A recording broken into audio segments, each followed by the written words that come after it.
एक बार की बात है। एक बहुत ही पुण्यशाली व्यक्ति अपने परिवार सहित तीर्थ यात्रा के लिए निकला। कई कोस दूर जाने के बाद पूरे परिवार को प्यास लगने लगी। जेठ का महीना था। आसपास कहीं पानी नहीं दिखाई पड़ रहा था। उसके बच्चे प्यास से व्याकुल होने लगे।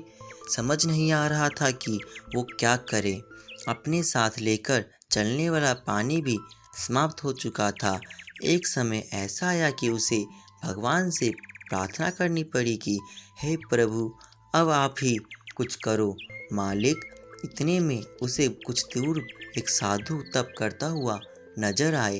व्यक्ति ने उस साधु से जाकर अपनी समस्या बताई। साधु बोले कि यहाँ से एक कोस दूर उत्तर की दिशा में एक छोटी दरिया बहती है। जाओ जाकर के वहाँ से पानी की प्यास बुझा लो।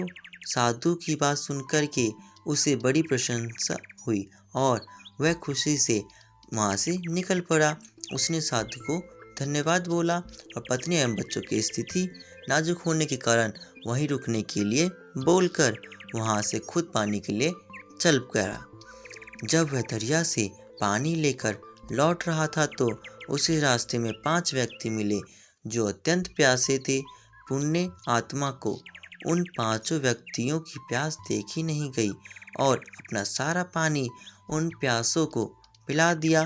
कर साधु बोला, हे पुण्य आत्मा, तुम बार बार अपनी बाल्टी भरकर दरिया से लाते हो और किसी प्यासे के लिए खाली कर देते हो, इससे तुम्हें क्या लाभ मिला? पुण्य आत्मा ने बोला, मुझे क्या मिला या क्या नहीं मिला इसके बारे में मैं कभी नहीं सोचता, पर मेरे अपना स्वार्थ छोड़कर अपना धर्म निभाया है। और साधु बोले, ऐसे धर्म निभाने से क्या फ़ायदा जब तुम्हारे अपने बच्चे और परिवार ही जीवित ना बचे। तुम अपना धर्म ऐसे भी निभा सकते थे जैसे मैंने निभाया।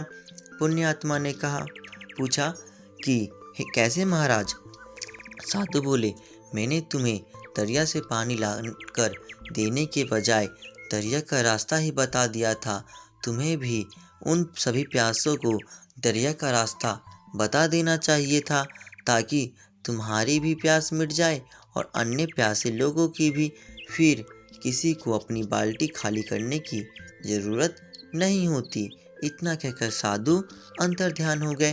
पुण्य आत्मा को सब कुछ समझ आ गया कि अपना पुण्य खाली कर दूसरे को देने के बजाय दूसरे को भी पुण्य अर्जित करने का रास्ता या विधि बताया जाए, तभी सभी लोगों का कल्याण हो सकता है। और उसने उसके बाद बाकी सभी को वह सारी रास्ते और बातें बताना शुरू कर दिया।